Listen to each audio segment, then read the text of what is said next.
Hey, it's CDA and welcome back to Dyson Sphere Program. This is episode 24 already of our Super Proliferation run, and today it is rocket time. And in order to build all those rockets, we are back on our planet Delroy Clark 1. Again, it's the only planet in that system.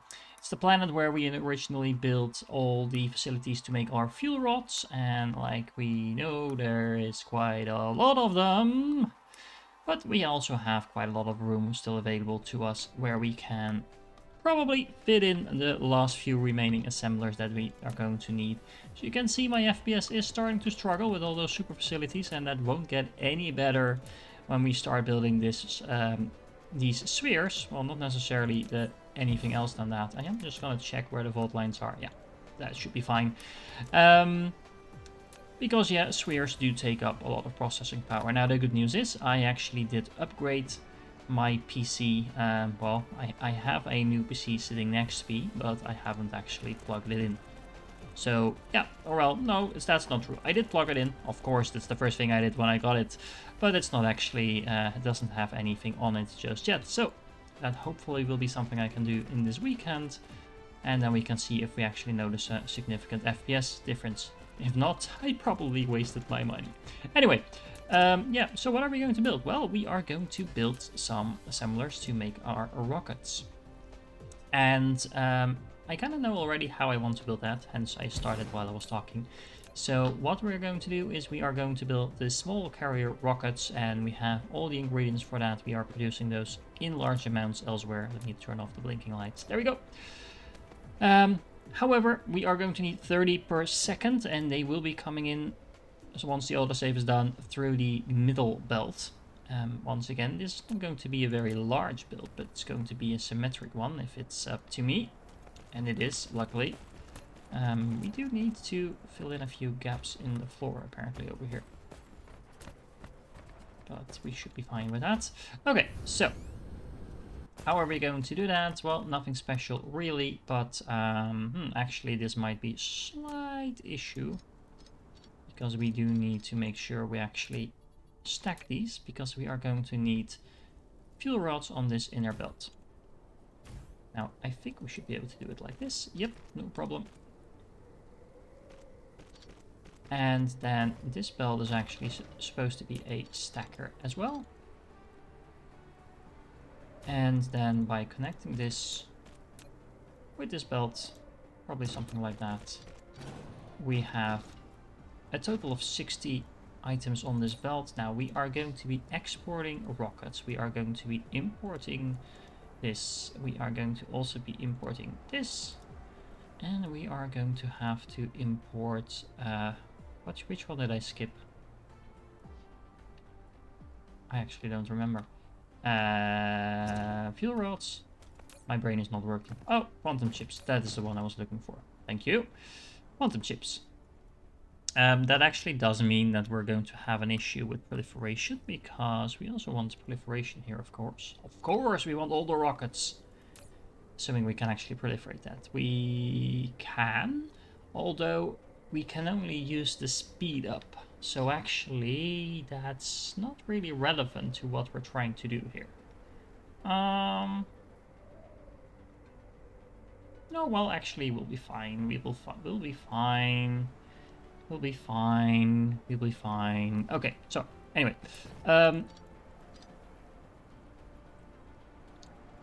Let's make sure we connect that up. That's not what I wanted to, but anyway.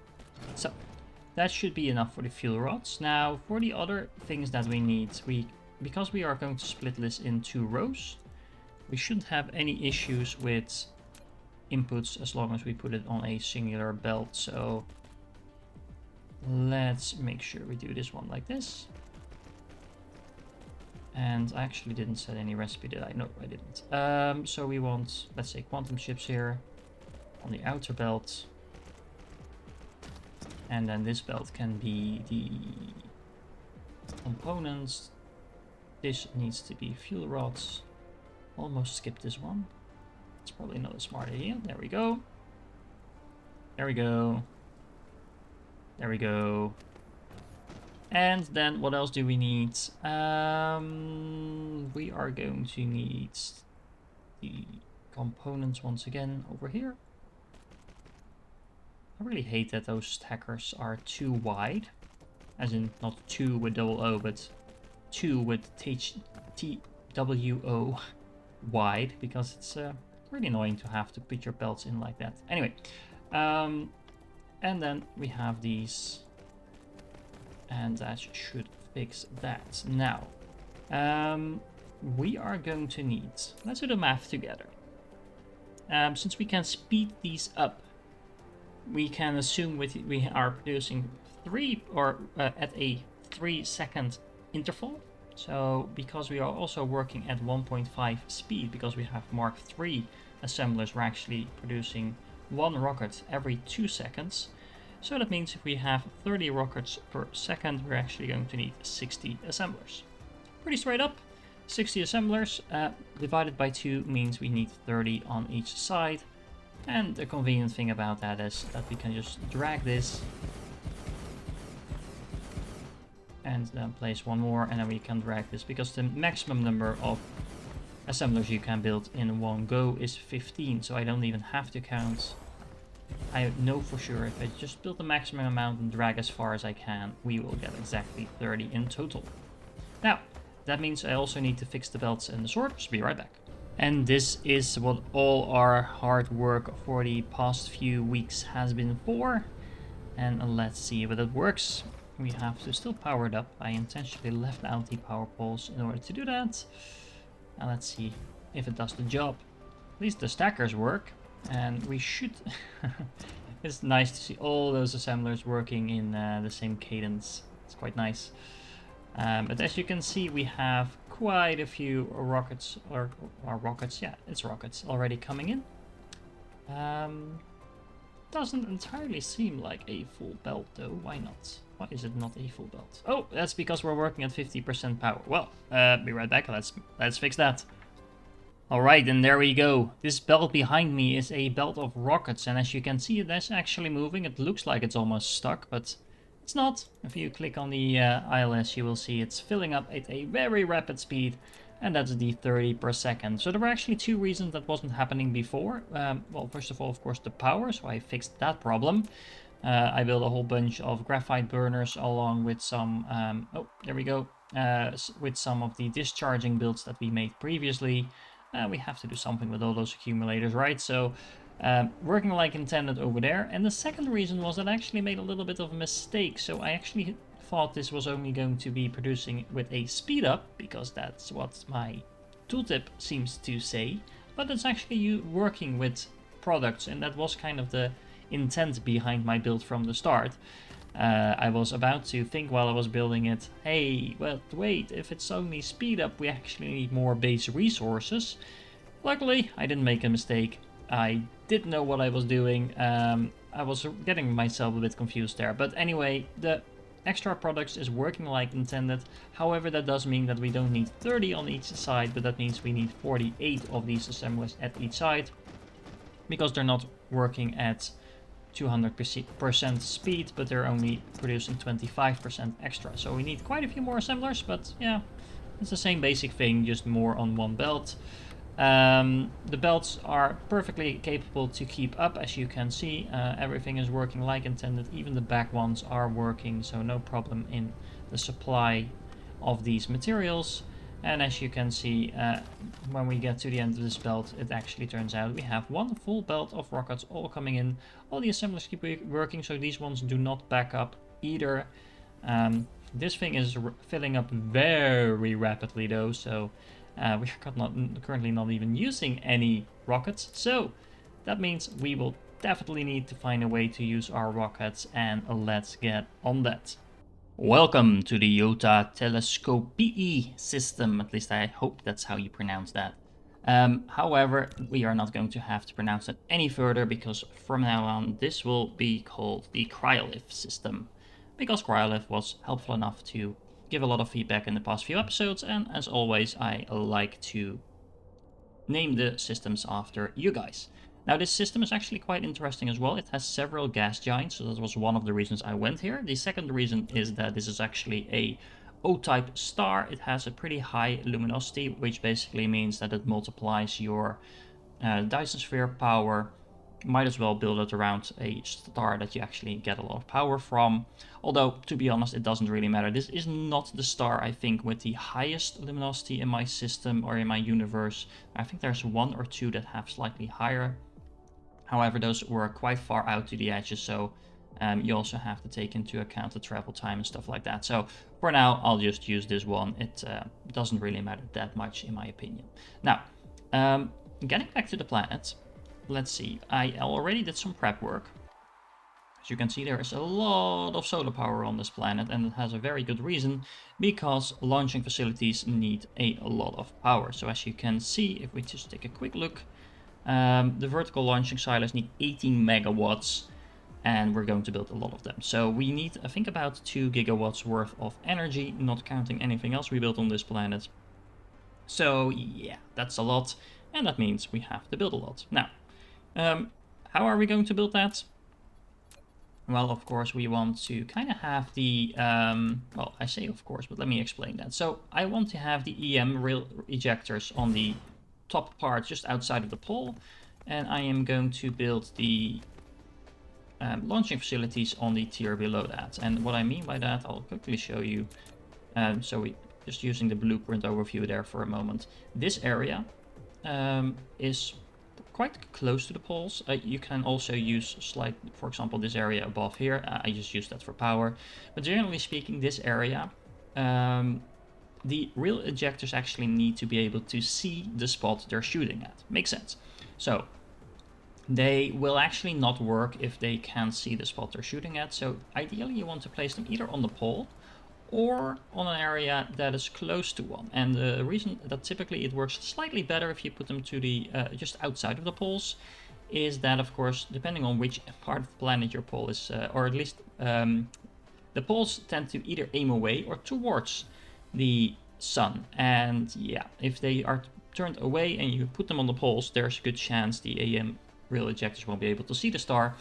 If you put them too close to the equator, of course, the planet gets in the way. Now, the nice thing about the EM real ejectors is that they kind of stick out of the planet, so you can kind of look over the horizon a little bit. And I think this is pretty much the sweet spot, at least on most planets, where you have most uptime on your ejectors. Now, it depends a lot about how much your planet is tilted, etc., etc. You can go into a huge amount of science about that and try to min-max that. I won't be doing that, but yeah, generally speaking, this is a good area to build them. And for the launching silos itself, it doesn't really matter that much, but this is a nice area, I think. As always, I try to reserve this for actual builds, and this area is pretty nice because it's close to the poles, and it's an area that I usually don't do a lot of other stuff with. So let's get to it, shall we? We want EM real ejectors, and we want to set them up a little smartly. But first, before we do that, you need to make sure you have your Dyson Sphere set up. Now, I already did that. I used this, I think, quite nice looking blueprint. It's not mine, I stole it. I'll link to the original blueprint, at least the one I used, in the description. I think it's the original author that designed this. If not, well, at least I pointed to my source. And yeah, we also need a Dyson Swarm, of course, and I think the Dyson Swarm itself is quite nicely done in the middle. Now, this is not the biggest sphere you can build. You can make much bigger spheres, and people sometimes like doing that because the bigger the sphere is, the easier it is to drain power from it. There's a very good argument to do that. I generally think that this is a pretty nice size. Well, to be honest, you could make it slightly bigger, I guess. But once again, I just try to keep it nice and tidy, and I'm not too bothered about like making a huge sphere or something like that. I just want to make it look good. That's my main priority here. But once again, if you want to be very efficient, you can probably make it bigger. But that's really up to you. Okay, so it's all set, and the reason why I said it's important to set it up is because you will also need to put in the details when you start building this. So what I mean by that is I am going to make one facility sit over here, And then the second one, I think we could have that sit. Let's be safe and put it over here.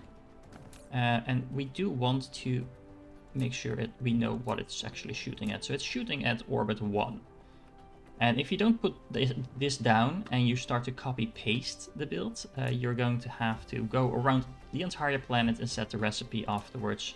And yeah, you don't really want to do that, I think. Now, we also need to worry a little bit about how we place these. I am going to do it like this. Probably take them slightly further out.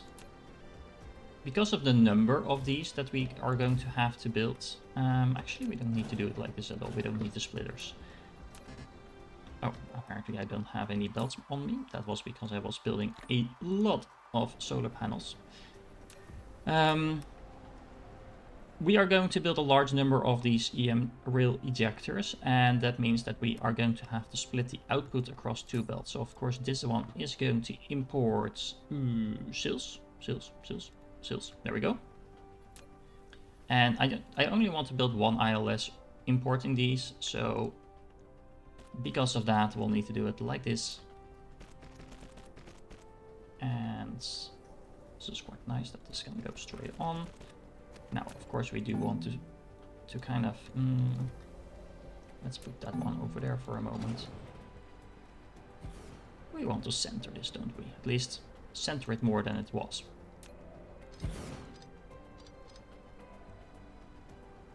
There we go. Not entirely centered just yet. I don't think we can, based on how we positioned it just now. This is good enough. Okay, so now we actually do need to put in these. And it's kind of a shame, because initially I was hoping that when I first started playing this game and I was setting these down for the first time, I was hoping this belt would kind of go through, like with the fractionator. But yeah, it doesn't. Sad. But we can make it work like this. Okay, not entirely sure why this has 4 entry points because of that though, but yeah, I don't know. I guess someone thought that was a good idea. And that was the inefficient way to do that. Now, the reason I am showing you this is because, once again, there is a more efficient way to do this. Although I am not currently using it. So if you know that you're going to build a huge amount of these, what you kind of want to be able to do is to make sure you can copy paste. Now we know the first thing is going to be over here, and then something like this, and something like this. Now I hope this is going to allow me, if I did my math correctly, and I definitely did not click correctly there. Like that.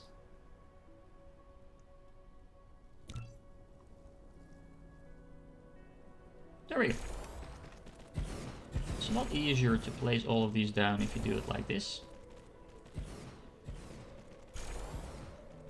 Now, and to be honest, you could actually, like I've showed you in one of the previous episodes, could kind of go back and then select a larger area, and then you don't have to do them 2 by 2 or 4 by 4. But you can just simply place a larger version of this down, maybe 3, 4, 5 times, and you're done. But to be honest, this is pretty quick as well. Almost done already. So this is how we do that. One downside, I actually forgot to put in the power poles. So yeah, if you do this, make sure you put in the power poles before you start copy pasting, because I always forget that. And now I can have the fun of going through and placing the power poles. And yeah, or in case you're really smart, you just use my blueprint and you won't have that issue at all. Now, we do need to finalize this little belt, and I think we can fit in one more. There we go. Now, I'll fix the power pole later, but for now this should work, and of course we also need to build the entire thing. Now, last but not least, we are also going to need some launching facilities, so we are going to put down 2 lines of those. And we can't put them too close to the rail ejectors, because they need some room to work with. They can shoot through buildings, which makes sense. And that means we are going to probably place them something like this. No, not over there actually. I do want them to be on these lines, so I can make sure I fit a nicely organized number of these things on there. Maybe something like that. And then if we find the next line, something like this, what we can do is we need to spread them out a little bit more, I think. There we go. That way you are entirely certain that you're not going to be stuck with a little gap when you're on the other side of the planet. Now, you might have noticed that my game is running a little smoother than it used to. And that's because in the middle of this episode I actually upgraded to a new system. So, and I'm not sure if you can notice it while you're viewing, but the FPS and lag and everything else related to that is so much better than it used to be. And while I'm talking, I'm making actually the same mistake I warned you before, just before we started. Oh, no. No. I didn't set the recipe. So I am going to do that right now. We need to... I don't want to open this. Actually, I forgot. We don't need to set the recipe. The rockets will just shoot out and find an open node. We don't need to set this to a certain layer, unlike the EM rails. Okay, well, here you are actually going to need the splitters. Why? Because for some reason the developer side decided that these inputs are in the middle of an area that you can't reach with a normal... at least I don't think you can reach it. Nope. See, you can't reach it. That means you need a splitter in the middle of here in order to actually get the rockets to the launching facility. And yeah, that's just really annoying. So you need to do something like this, and then something like that. And similarly on the other side. And then this is something you can copy paste. Well, I think you get the gist by now, so I'm just gonna put all of these down, and then we are going to finalize and see our rockets and EM launchers do their awesome thing. Alrighty, we have a lot of EM rail ejectors set up, a lot of launching facilities set up. Looking pretty good, if I say so myself. And yeah, now the only thing that's left to do is actually put some on the belts and see them starting to shoot. We will actually need a moment or two for this to actually get into full gear. Mainly because, well, the belt of course goes around the entire planet. So yeah, it will take a while for all the ejectors to get all their stuff, all the rockets to get all their stuff. But all in all, yeah, those should be looking pretty good. As you can see, we have the rockets starting to be launched. We have a lot of solar sails being shot into the air. And yeah, this will start to look pretty good in a moment. Pretty much goal accomplished. We can now build Dyson spheres wherever we want at a pretty high speed. Even if you have a pretty large Dyson sphere that you want to build with a lot of nodes and a lot of sails needing to be absorbed into that, you can. Of course, the alternative to building one giant sphere is just to build more modest spheres in a lot of different systems. And other than the solar sails, the rockets itself, you should have enough rockets to build this on at least 3 planets and still have enough rockets to be keeping this in full speed 100% of the time. Now, your solar sails themselves will actually need to be...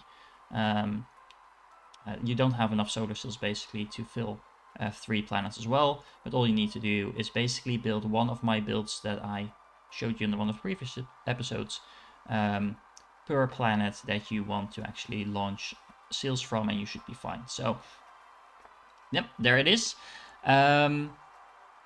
While all our rockets are launching, and as you can see, we have about 3/4 of them now fully loaded up, and it looks really good, man. Yeah, just wow. Anyway, over the next few episodes, what we're going to do is we are going to be building towards white science, because obviously you need a Dyson sphere in order to do that, because that's the only way to get the photons, etc. What we're going to do is we're going to be building towards a full belt of white science, so 30 per second. That's quite ambitious. That's quite a lot of white science, and honestly, it's probably more than you really need. So what I will do is build it in such a way that you can scale down if you want, because not everyone's system will be able to handle builds like this. I will be trying to go for a full build of white science, but once again, I'm going to build it in such a way that if you don't have a high-end system, then you should still be able to play along and use my blueprints, but you, for example, could be aiming towards maybe something like 10 white science or even less than that.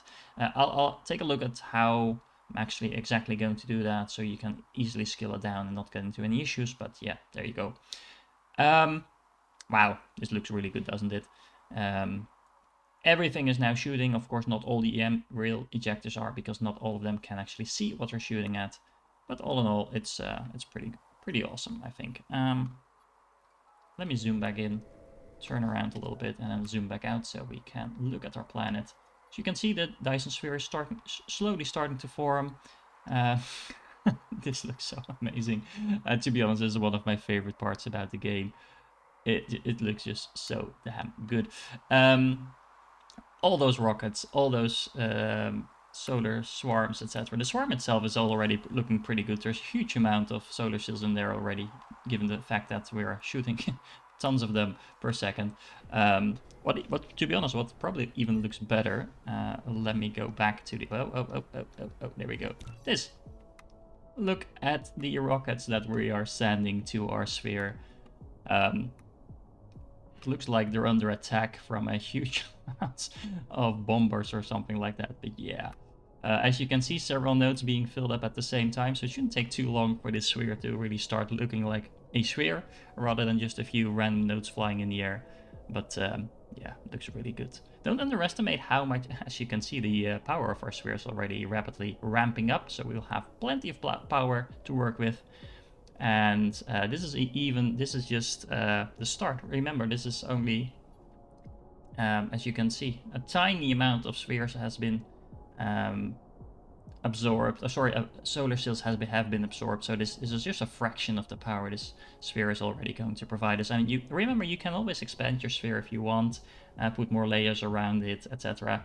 The layers don't. The sun is not blocked from different layers.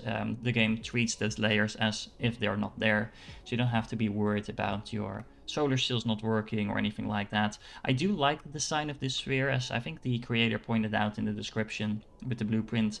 It's kind of built under the assumption that in a normal world situation, the light of the sun would actually need to come through in order for your planet to still, well, not be in internal darkness, basically. So this is kind of built with that in mind. And I also really like how the swarm is kind of in the middle of the sphere, things like that. So yeah, it's a...